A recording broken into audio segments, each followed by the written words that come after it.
Hey folks, I'm coming to you from the Pocatello Swamp, the portion of it that's in Sumter County, and I'm going to talk to you today about your impact on the natural resources of South Carolina. Now, first I want to start by thanking the Operators Conference Committee so much for allowing me to speak to you guys. I've always thought of environmental people as my people, you know. You're a bunch of go-getters, you love to get things done, and you like to take care of things. And I like that about you. So thank you for allowing me to take this opportunity to speak to you. I'm on the Pocatello River, just passing by where I saw about an 8-foot alligator, hanging out with the cypress tupelos and the smartweed, lizard's tail, all the creatures of the swamp, because this is where I got my start. I started my career, like most of you in elementary school, watching shows, nature documentaries. In my case, it was Rudy Mankey on Nature Scene, but for some of you it may have been Mutual of Omaha's Wild Kingdom, or some of you it may have been Kratz Creatures or the Kratz Brothers. There are so many to choose from because as a species, humans are enthralled with nature, and that's because we're part of it. But that's a conversation for a different time. Today I'm talking about you and what you do for the natural resources of South Carolina. Now, we could talk about the value that your job creates for South Carolina, because it does. We could talk about the importance of your job for keeping the rivers and the lakes of South Carolina fishable and swimmable, because they do. But that's not what I'm going to talk about today. I'm not going to talk about that because you already know everything that I would say. You know how important your jobs are to the state of South Carolina, to the natural resources of South Carolina. So instead, today what I'm going to do is spend some time talking to you about your daily life and the impacts that your daily life has on South Carolina. Some of those may be related to your job. Some of them may be related to your activities outside of work, for those of us that actually have time to do activities outside of work. Technically, right now, I'm on the clock, so don't tell Elizabeth. She might be watching this. I probably shouldn't have said that. And if you see Henry, make sure he knows that I'm wearing my shovel. I wear this when I'm paddling just in case something happens to my paddle and I have to use it to get out of there. So I guess that's it for the Pocatello. I'll see you guys in a second from my other outdoor area.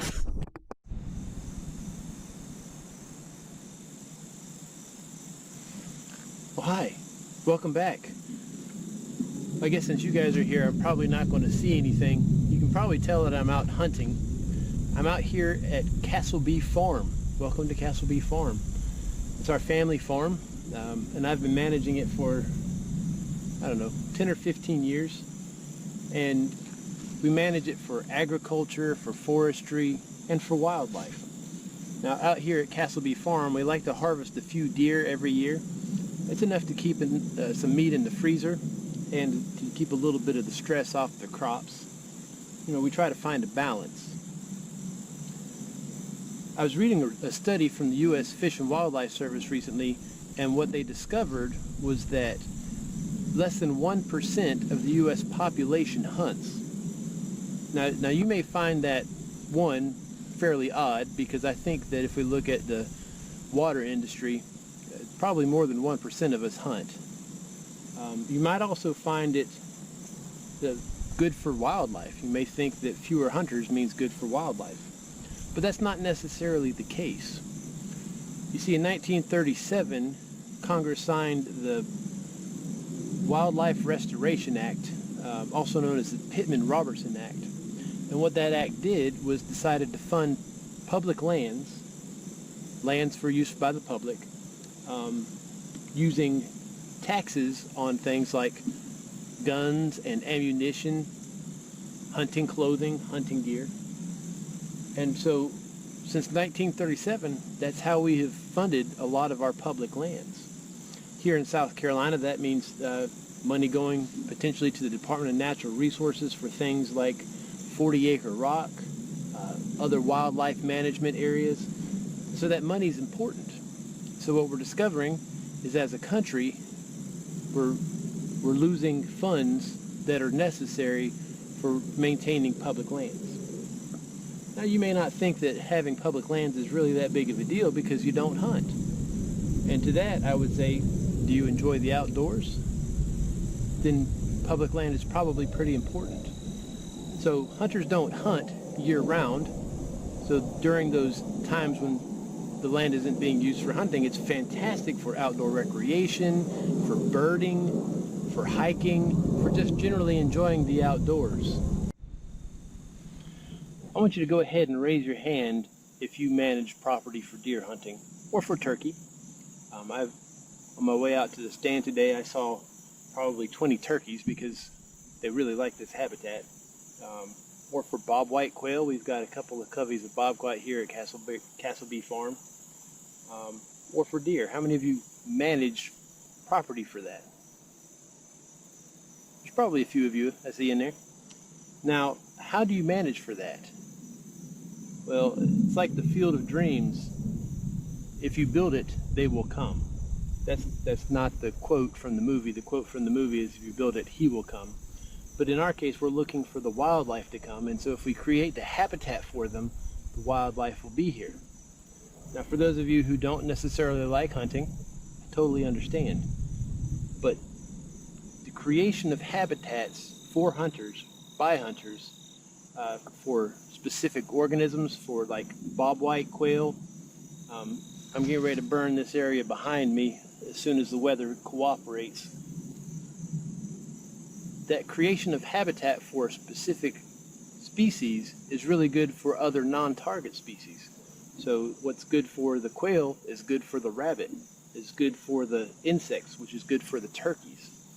So all these organisms live in a balance in an ecosystem, and if you make the habitat right for one of them, you're benefiting all of them. So it's really important to manage for those species. One thing I've noticed is that my buddies who are hunters just put their tree up in a stand and they don't stop to look at what the tree is. Now, the species around us are important. I'm looking out here and I'm seeing the longleaf pine that we planted. That's good for a lot of species. Once those start to get big, we're going to burn underneath, and then there's going to be nothing under, no subcanopy, and then small little flowers are going to develop, and the diversity in flowers is going to increase, and that's going to increase the diversity of insects, and that's going to increase the diversity of birds. What's the saying? A rising tide lifts all ships. So by focusing on creating good habitat, by using native plants that our native species are going to enjoy, by following natural cycles, fire is actually good in most cases. If we do it correctly, fire is a fantastic management tool.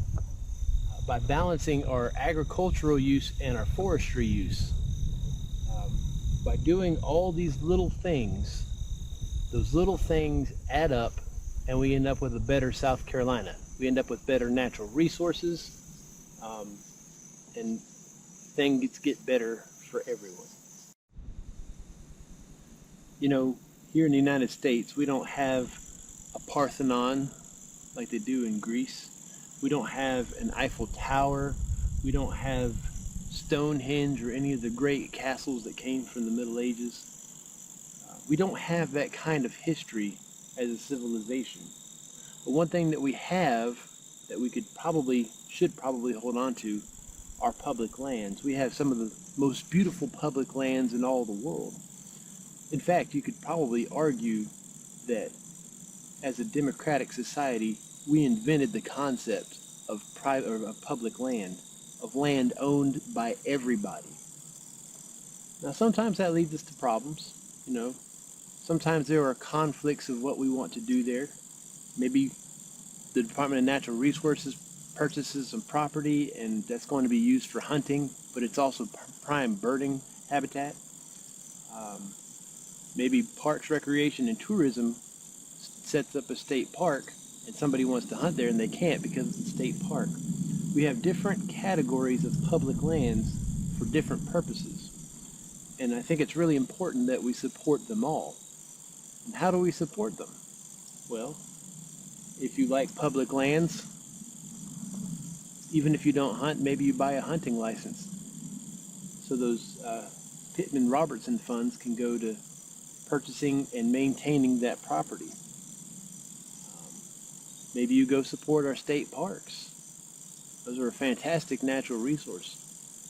It only costs a few bucks to get into most of them, and it's definitely worth the time and the effort. We can support other ways too. If you are an avid hunter, that 1% should probably scare you. Fewer than 1% people hunting, that should probably scare you, because that means that you're a dying breed. How do you fix that? Well, maybe you work with the Department of Natural Resources Take One, Make One program, and you volunteer as a mentor to teach a young child who wants to hunt how to hunt. You know, it's not an easy thing to get into hunting unless you've got the skills, or unless somebody's there to teach you the skills. Pretty sure you can pay a little extra on your taxes, and that would go to support public lands. I think there's an option for that when you pay your taxes. I know it hurts to pay your taxes, but a couple of extra bucks might do some good. Maybe you can buy a license plate. I think there's a license plate that supports public lands too. Supports the wildlife. You don't have to have hundreds of acres, and you don't have to manage big plots of land to make a difference for the natural resources of South Carolina. Every little bit counts. If everybody who's in this room right now decided to do just a little bit, or a little bit more, because I suspect some of you already do some stuff, then I think the state would be just a little bit better off. I think I'm going to go hunting now for real and see if I can see a deer to put a little something extra in the freezer. I'll see you guys at the next station.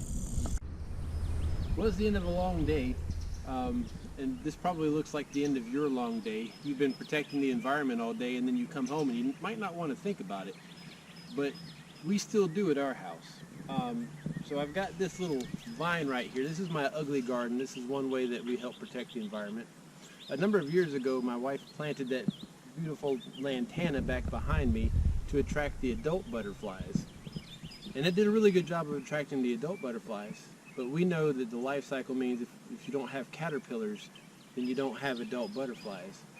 And people spend a lot of energy trying to get rid of the caterpillars, to spray their pesticides to keep their plants looking clean. We sacrifice these on purpose. In the early spring, they'll come up beautiful purple flowers everywhere, and it's gorgeous. And about the time the orange caterpillar apocalypse comes, they just destroy this whole area. But that's what we want them to do. I guess the last thing that I could ask you to do is something that we should all do anyway, and that's to vote. I know that you're probably sick of hearing that, particularly with the election upcoming, but your vote matters. I don't even care if you vote red or blue or purple or green or whatever color the Libertarian Party is. I don't know. What I care about is your interaction with your elected officials. Even if you didn't vote for them, if you speak to them, they may listen, and you can have an impact that way. You can get involved with not-for-profit organizations like South Carolina Wildlife Federation, or the South Carolina Waterfowl Association, or the Native Plant Society, or any number of really fantastic organizations that we've talked about so far, the Palmetto Trail, and find ways to not only protect the environment and help the environment, but also advocate for our industry. There are a lot of people out there who don't know how important you are to the environment, and you could kill two birds with one stone. Take out go out into the environment and continue protecting it, and advocate for our water industry. So I know that you do a lot already, but the things that you do after work, when you get home, those things matter too. And I'm just acknowledging that you do that. So I hope to see you out in the out and about in South Carolina, out in the wilderness doing things that we all enjoy doing. And thank you again for all that you do for the environment. Have a good day.